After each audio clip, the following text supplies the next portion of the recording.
ಗೋಷ್ಠಿ ಆಗಬೇಕು ಅಂತ ಕೇಳಿಕೊಂಡಾಗ ನಾವು ಎಲ್ಲರೂ ಚರ್ಚೆ ಮಾಡಿಕೊಂಡು ಹಾಗಾಗಿ ಸಿದ್ದಾಪುರ ತಾಲೂಕಿನ ಗ್ರಾಮೀಣ ಜೀವನ ಮತ್ತು ಪರಿಸರ ಎನ್ನುವಂಥ ಒಂದು ಟಾಪಿಕ್ ಮೇಲೆ ಒಂದು ಗೋಷ್ಠಿಯನ್ನು ಒಂದು ಪ್ರಬಂಧವನ್ನು ಮಂಡಿಸುತ್ತಿದ್ದಾರೆ.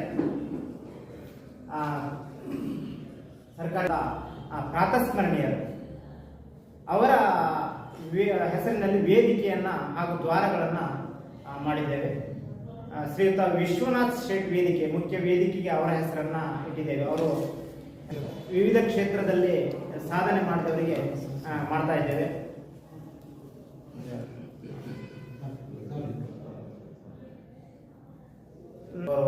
ಮಾಡ್ತಾ ಇದ್ದೇವೆ. ನಾಟಕದಲ್ಲಿ ಕೇಶವ ಹೆಗ್ಡೆ ಕಿಬಡೆ, ಶಿಕ್ಷಣದಲ್ಲಿ GI ನಾಯ್ಕ್ ನಿವೃತ್ತ ಕ್ಷೇತ್ರ ಶಿಕ್ಷಣಾಧಿಕಾರಿಗಳು, ಮೂಡಲಪಾಯದಲ್ಲಿ ಲಕ್ಷ್ಮಣ್ ನಾಯ್ಕ್ ಬೇಡಿಕಣೆ ಅಂತ, ನಾಟ್ಯ ವೈದ್ಯದಲ್ಲಿ ಕೃಷ್ಣ ತಿಮ್ಮಗೌಡ ಮಾಧ್ಯಮನೆ, ವ್ಯಂಗ್ಯಚಿತ್ರದಲ್ಲಿ ರಂಗನಾಥ್ ವಿ ಶೇಖರ್, ಮಾಧ್ಯಮದಲ್ಲಿ ಕನೇಶ್ ಕೋಲ್ಸಿರ್ಸಿ. ಮತ್ತೊಂದು ವಿಶೇಷ ಅಂತಂದ್ರೆ ತುಂಬಾ ದಿನಗಳಿಂದ ನಮ್ಮ ಸಿದ್ದಾಪುರದಲ್ಲಿ ಉದ್ಘೋಷಣೆಯನ್ನು ಮಾಡಿಕೊಂಡು ಯಾವುದೇ ಕಾರ್ಯಕ್ರಮಗಳಾಗದೆ ಪ್ರಚಾರದಲ್ಲಿ ನಡೆಸಿಕೊಳ್ಳುವಂತ ಶ್ರೀಯುತ ಸಿರಾಜ್ ಅಹಮದ್ ಅವರಿಗೆ ಉದ್ಘೋಷಣಾ ಗೌರವವನ್ನು ಸಲ್ಲಿಸ್ತಾ ಇದ್ದಾರೆ. ಜಾನಪದದಲ್ಲಿ ವೆಂಕಟಗಿರಿ ಕೃಷ್ಣಯ್ಯ ಹೆಗಡೆ,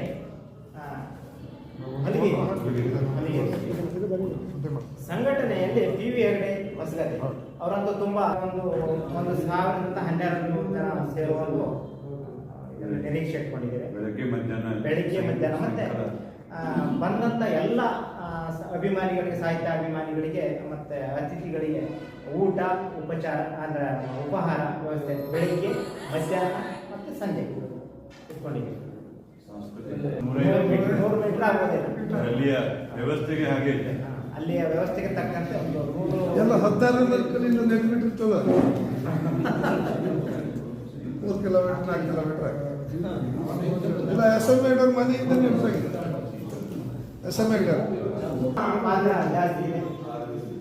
ಮಾಧ್ಯಮ ಮೂಲಕದಲ್ಲಿ ಈಗ ಕೇಳ್ಕೊಳ್ಳೋದೇನೆಂದ್ರೆ ಎಲ್ಲ ಜನರಿಗೂ ಈಗ ನಾವು ಆಮಂತ್ರಣ ಪತ್ರಿಕೆಯನ್ನ ವಿಶೇಷವಾಗಿ ಎಲ್ಲ ಮುಖ್ಯವಾಗಿ ಕಳಿಸ್ತೀವಿ, ಆಜೀವ ಸದಸ್ಯರಿಗೆಲ್ಲ ಕಳಿಸ್ತೀವಿ. ಇನ್ನು ಕೆಲವರಿಗೆ ಏನೋ ತಾಂತ್ರಿಕ ತೊಂದರೆ ಅಥವಾ ಗೋಷ್ಠರು ಹೋಗೋದೇನೋ ಅಥವಾ ಇನ್ನು ಎಲ್ಲರಿಗೂ ಡೋರ್ ಟು ಡೋರ್ ತಲುಪಿಸಲಿಕ್ಕೆ ಆಗೋದಿಲ್ಲ. ಮಾಧ್ಯಮದ ಮೂಲಕ ಈ ಮೂಲಕ ವಿನಂತಿಸಿಕೊಳ್ಳೋದಂದ್ರೆ ಎಲ್ಲರಿಗೂ ನಿಮ್ಮ ಮಾಧ್ಯಮದ ಮೂಲಕ ಈ ಸಮ್ಮೇಳನಕ್ಕೆ ಬರಬೇಕು ಎನ್ನುವಂಥ ಮನವಿ ಮಾಡಿಕೊಡ್ಬೇಕು. ಸಮ್ಮೇಳನವನ್ನು ಯಶಸ್ವಿಯಾಗಿ ನೆರವೇರಲಿಕ್ಕೆ ನಿಮ್ಮ ಪಾತ್ರ ಇರಬೇಕು ಅಂತ ತಾಲೂಕಾ ಕನ್ನಡ ಸಾಹಿತ್ಯ ಪರಿಷತ್ನ ಅಧ್ಯಕ್ಷನಾಗಿ ನಾನು ಈ ಮೂಲಕ ಕೇಳ್ಕೊಳ್ತೇನೆ.